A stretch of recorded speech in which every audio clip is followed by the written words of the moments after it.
Bladenboro has been a quiet, rural community since it was first established in 1857. Tucked away in the swamps and pine forests of the North Carolina Piedmont, the population remains limited to this day. But in 1954, the peaceful community of Bladenboro experienced 2 weeks of terror that would put it on the map forever.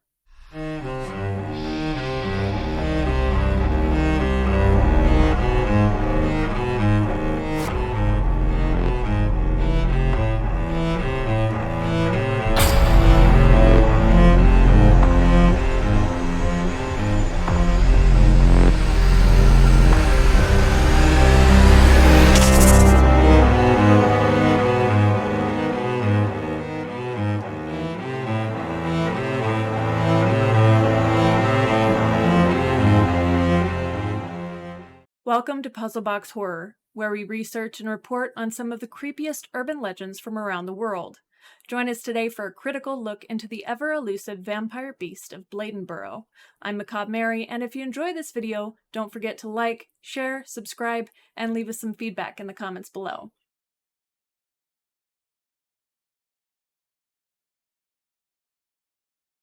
The story of the vampire cat of North Carolina is one that stretches back 70 years. Unlike many urban legends, which are primarily based on stories passed around verbally, this legend has a basis in true events. Whether the antagonist of this story was truly a vampiric beast is ultimately up to you to decide. We here at Puzzle Box Horror believe that anything is possible, especially given the evidence.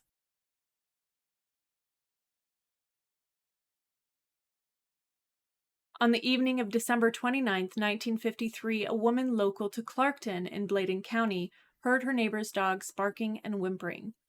Since she didn't often hear the dogs at all, her curiosity was piqued, and it spurred her to investigate. She would later recall that just before it disappeared into the darkness, what she had seen was a sleek, black, cat-like animal about 5 feet in length with a round face. That same night, D.G. Pate would report seeing a dog being attacked and dragged into the woods by a large creature from where he was working in his service station. Bladenboro's police chief Roy Flores would later report to Raleigh's News and Observer on January 6th that only a small portion of the dog's body had been eaten that night. Shortly after this encounter, Chief Flores was flooded with new reports of dogs being attacked all across the county. These reports varied between sightings of bears or panthers, but the descriptions of each of these creature sightings were always consistent. 3 feet long, 20 inches high, a long tail, and a face like a cat.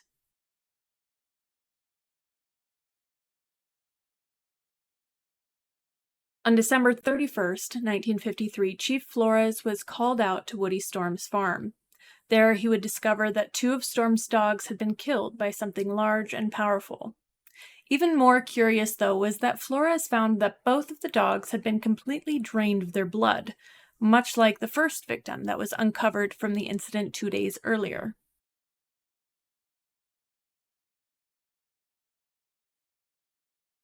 On January 1st, 1954, a local farmer by the name of Gray Callahan reported his dog had been killed. Its blood had been drained, and its skull had been crushed. More dogs were discovered with their blood drained from their bodies, so Flores decided to call in a team of professional hunters from Wilmington to track the predator down.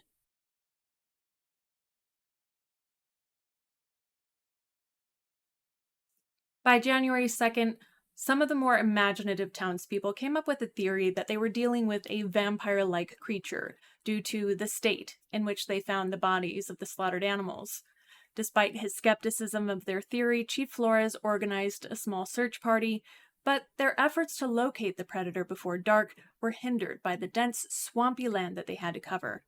And, as a result, the townspeople became noticeably more agitated as the creature continued to go undiscovered.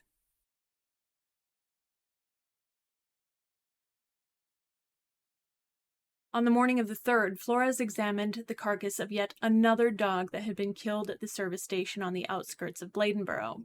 He concluded that all except a drop or 2 of blood had been sucked. Later that day would bring another dead dog, found within the city limits this time, and it would cause fear and rumors to begin to run wild. Mayor G.W. Fussell took a more direct approach to the control of the investigation and ordered Flores to form a larger search party. This time, nearly 30 armed men and 7 dogs scoured the Big Bay and Red Hill Swamp areas in an effort to find the offending creature. The search party returned by nightfall, unsuccessful in their venture to find any sign of the creature. The failure of yet another search only served to bolster the apprehension that the residents of Bladenboro felt within their own homes. This newfound fear of the residents of the small town caused them to lock their doors, concerned that the next victim might not be just a good dog. Fortunately for them, there were no new sightings that night. An increasing number of newspapers had taken up the story of the mysterious vampire Beast of Bladenboro, and the news spread like wildfire. Professional hunters throughout the state eagerly flocked to eastern North Carolina for a chance to kill the notorious creature. Speculation on what the beast really was began to grow, some stating that it was a black panther or a large bobcat, while others still just claimed it was a rabid dog or wolf. None of these theories accounted for the immense force the beast possessed, nor did they consider the vampiric tendency to lust for blood.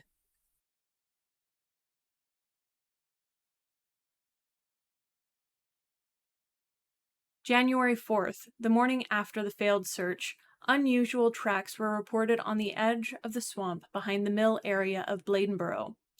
That same morning, 3 illustrious hunters arrived from Wilmington to aid in the hunt. They brought professionally trained hunting dogs and began their search from where the tracks were found that morning. Their hunt for the creature was fruitless, but they did gain some helpful insight into the creature's behavior. They deduced from the evidence that it traveled in a circular pattern and stayed within a radius of approximately 3 miles. The 3 men believed that this might indicate that the creature had a mate, and therefore that there was more than one creature doing the killings. As the day passed, more hunters joined the fray to locate this creature. Before the end of the night, there were between 40 and 50 men seeking out the elusive beast. When darkness finally fell, they gave up the hunt for the day. They knew that if it were indeed a large cat, that it would undoubtedly be capable of eluding them under the cloak of darkness.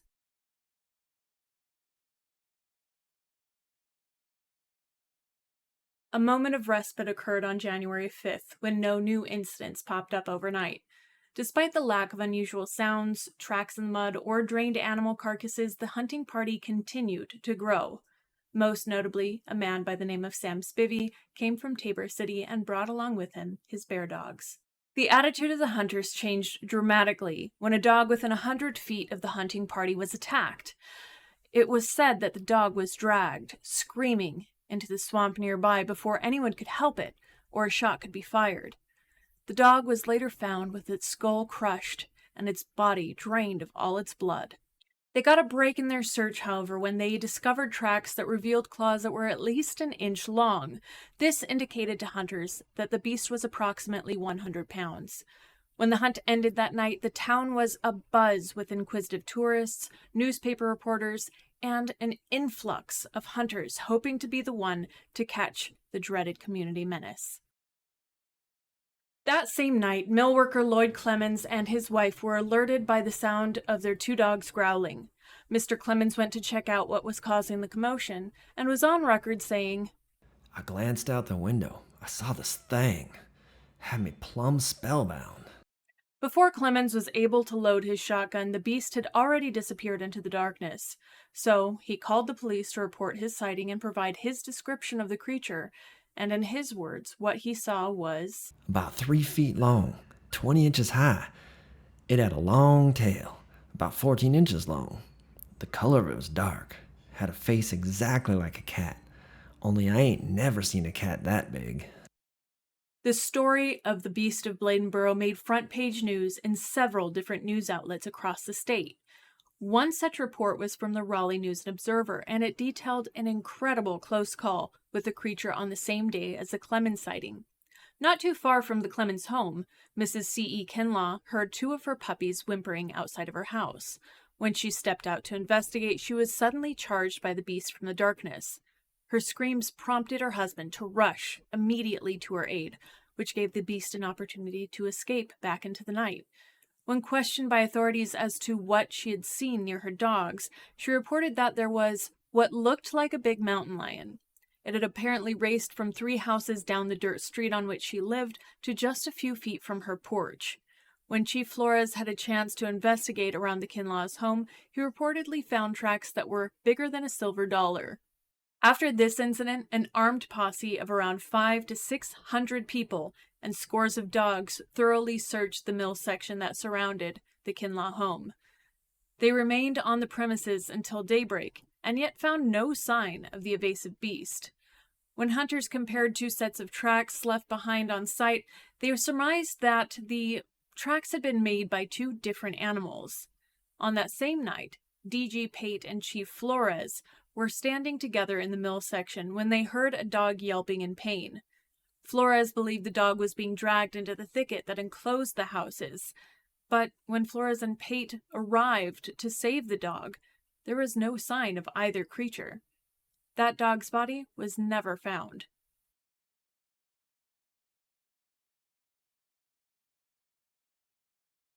The continued search for the beast was hindered by the excessive amounts of armed hunters who were all vying for a chance to claim the life of the beast for themselves. By mid-afternoon, all hopes of killing the beast had been given up. But that didn't keep the beast from attacking yet another pet. It was later found out that a pet rabbit had been killed, its head bitten completely off, and the blood sucked from its body. Even more disturbing, though, is the fact that the rabbit's body was still warm and found in an area that had been covered by search parties earlier in the day. A new hope emerged to put an end to the monster panic when a group of volunteer hunters showed up with their purported cat dogs.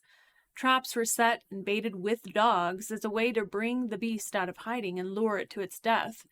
Police Chief Flores, Bladen County Sheriff John B. Allen, and the State Highway Patrol were tasked with crowd control. Despite the traps, people refused to move out of the area where they were set.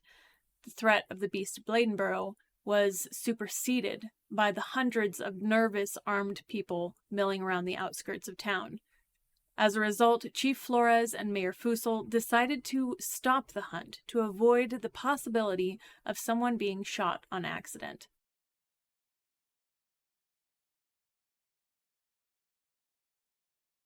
On January 11th, 2 cars full of witnesses watched shocked as a creature they presumed to be the beast crossed a road at its leisure near Bladenboro.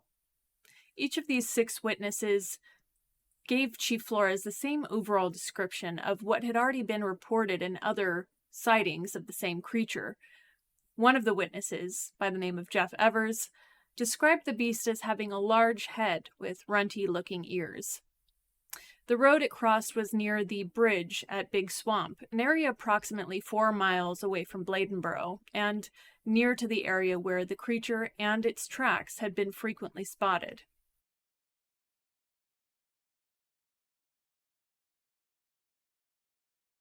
On January 13th, 5 days after the hunt had been officially canceled, Luther Davis, a local farmer, brought in a 25-pound bobcat that he had trapped and killed around 8:30 that morning. The authorities believed that this bobcat fit all of the descriptions of the Beast of Bladenboro, but in retrospect, it seems as if they were trying to make it fit the descriptions so as to ease the community of their fears.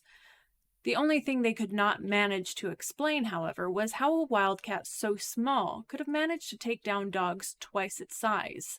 Regardless, Mayor Fussell decided to report to newspapers that the beast in fact had been killed in order to quiet any remaining excitement over the creature.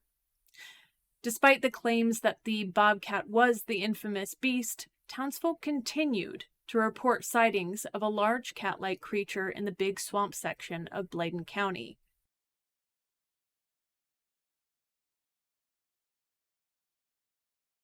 On January 21st, as an added curiosity to the claims that the beast had been killed, Barry Lewis, a farmer local to the area, reported that he had found a half-grown hog killed near Big Swamp.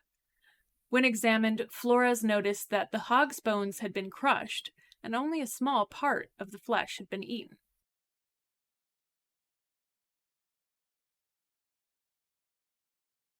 By February, when S. Ray Johnson, a new wildlife protector, got assigned to Bladen County, the entire incident had become akin to satire.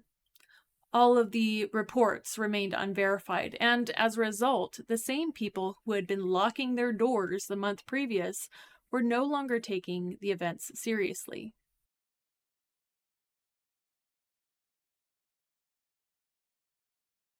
On December 15, 1954, almost 1 year since the original sighting, an alleged strike from the beast had residents of Robeson concerned that the Beast of Bladenboro was back on the prowl.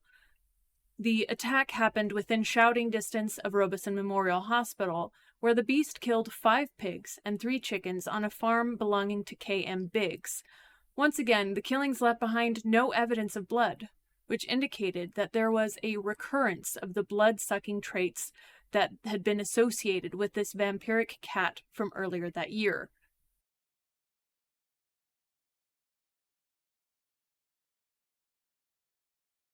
This shocking pattern returned with a vengeance in October 2007, when more than 50 pets and livestock were killed in a strikingly similar way as had been described in 1954. It's been a little over 50 years since the original Bladenboro incident, and unexplained attacks are occurring again in the small rural towns of North Carolina. It is believed that the animals were killed instantly, which led experts to believe that this was a very efficient predator, as its victims showed little sign of struggle. Those who examined the bodies post-mortem would not only find that their blood had been drained, but their skulls had been crushed as well. Also known as the Beast of Bolivia, this vampire cat has been known to have a range of nearly 200 miles, a range larger than any known predator in the region. Incidents have been reported in Bolivia, Bladenboro, Lexington, and Greensboro.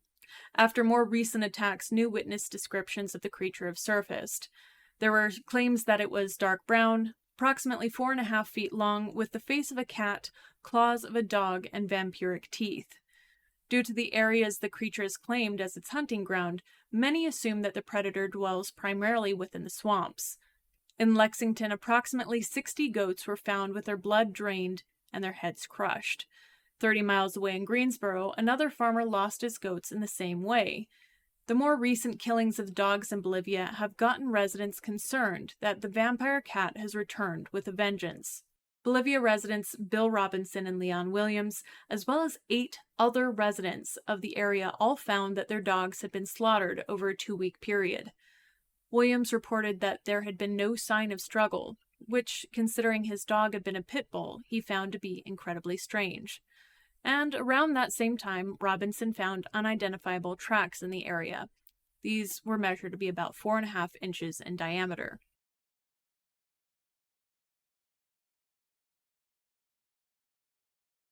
Over the decades, this alleged vampire cat has had several eyewitnesses who have all come back with fairly similar descriptions. Skeptics theorize that it's due to the beast being a variety of eastern puma, since common descriptors include the beast being black in color, 3 to 4 feet in length, with an approximately 14-inch tail and an estimated 20-inch shoulder height. When the series of animal deaths was brought to the attention of the TV show Monster Quest, they aired an episode about the creature in 2008. In this episode, Tom Paget, a now retired biologist from the North Carolina Wildlife Resources Commission, appeared and lent his expertise. He spoke on the claims that he received yearly calls on the death of wildlife and pets, but his scientific background leads him to question the existence of a vampiric beast. Instead, he hypothesizes that the killings are simply other known predators, and that it happens more regularly than most people are aware of. For Paget, it was clear that the physiological abilities of cougars would surpass that of dogs and other animals in the area. The problem was that due to extreme habitat loss and logging at the turn of the last century, the cougar had been extirpated from North Carolina and most of the eastern seaboard. Up to that time, there had been no documented evidence that cougars existed in North Carolina for the past century. The evidence came 1 month after the initial investigation, when Bill Robinson and Bryden Gardner received an update from a photographer that happened upon a startling find. Less than half a mile from the homes of Robinson and Williams, the photographer captured a blurry image of a cougar. Monster Quest did not bother to authenticate the photo in question, but they concluded that people were experiencing a resurgence of cougars reclaiming territory. This, of course, took into consideration the fact that the cougar had been extinct through the east coast of America, except for the tip of Florida, for the past century.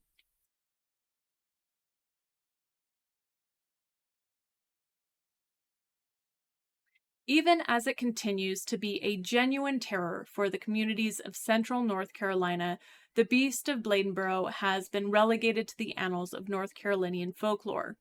Over the last 70 years, the residents of central North Carolina have pieced together a recurring pattern they have imputed to being the alleged vampire cat. In present day, since the beast was covered by Monster Quest, Bladen County has hosted annual community festivals named Beast Fest. Held on the last weekend of October, this event is always free to attend, but any sales made on food, drink, or other activities go to fund improvements to the community. The creature that stalked the countryside for those 2 weeks was never able to be captured nor accurately identified, and as a result, the monster panic that gripped the community would be remembered as a standing joke for North Carolinians. This legend truly was an enigma for me as I was searching through the folklore journals in North Carolina and looking for any shred of evidence I could find in newspaper archives and other more reliable sources for information. Despite the panic that took hold of the community, it truly does baffle me. If the Beast of Bladenboro was nothing more than a cougar, then how could so many people have been so wrong about what they had seen in 1954? Well, everybody was hysterical. I mean, parents wouldn't let kids go out at night. Doris Avant was 9 when the vampire beast terrorized Bladenboro. 50 years later, her memories of the fear are still vivid. Everybody was afraid that what might happen, and everybody was really cautious with their kids, and a lot of surrounding towns wouldn't let their kids come to Bladenboro. What do you think about this legend? Is it fiction? Or do you think that there could be at least some truth underlying all of those experiences? Let us know what you think in the comments below, but don't forget to like, share, and subscribe if you enjoyed this video. We'll be back in about 2 weeks with the legend of the Mini-Washitu of North Dakota, and in the meantime, if you want to get notified every time we post a new urban legend video, then be sure to hit that bell icon after you subscribe. Hope you have a great week, and we'll see you next time. Stay spooky.